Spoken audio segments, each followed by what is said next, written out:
Welcome to HardReset.Info channel, dear viewers. In front of me Epson device, I have Epson L3160, and now I can show you how to check IP address of this printer.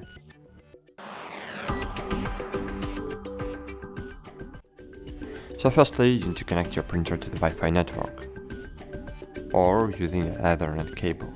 So when you will connect your printer to the Wi-Fi network, your printer will get the IP address.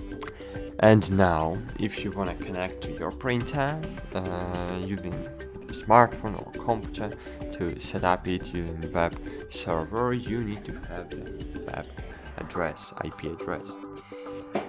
To find it, you need to open settings and here find network settings. Click on it, and here you will see print status sheet. Click on it.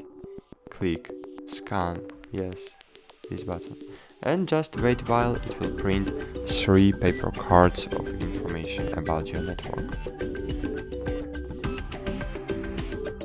So cool. Now we don't need the third page, we even don't need the second page, we just need the first printed page.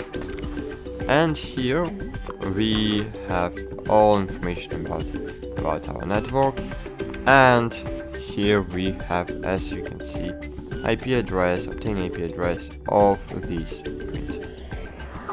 So that's it. Thanks for watching. Like this video, subscribe to our channel, and bye. See you.